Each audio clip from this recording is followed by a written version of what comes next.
famille, l'arrestation de Ziki, et si on en reparlait encore, je pense que ça sera bien. Comme vous savez tous, Ziki a été interpellé depuis hier par la police pour aller répondre aux actes concernant la vidéo, sa dernière publication qu'il a fait avant d'être interpellé. Et la vidéo parlait de quoi?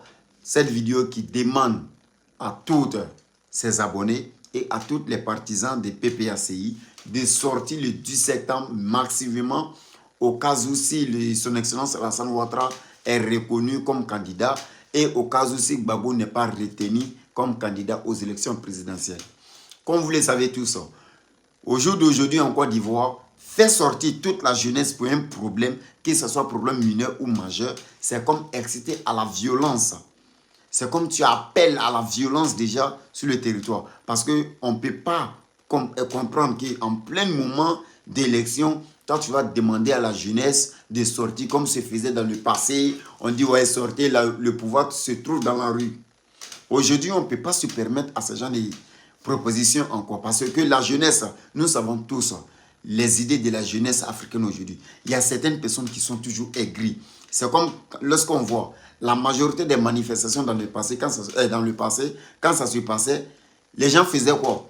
Ils ne se prennent pas seulement qu'aux policiers, mais ils se prennent aux sociétés civiles.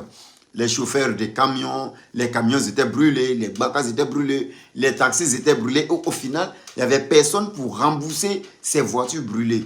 Après toutes les crises, il n'y avait jamais personne pour rembourser les boutiques, les magasins, les voitures, les camions, les cars, les taxis qui ont été brûlés.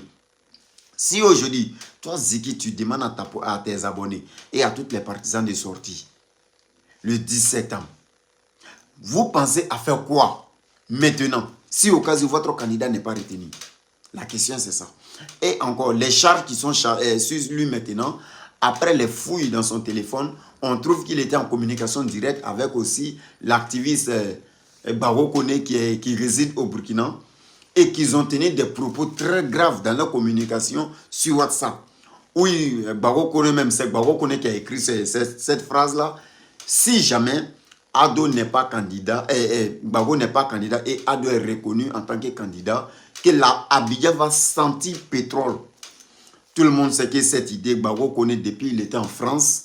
Il avait toujours ces propos-là dans sa bouche. Il avait l'habitude de prononcer cette phrase-là. Monotone, ouais, on va mettre essence dans bouteille, on va mettre des habits. Non, il a même fait des pratiques en plein air pour expliquer à ses abonnés comment ça doit se passer, comment on peut brûler les chars, comment on peut brûler les blindés, les voitures de police. Donc,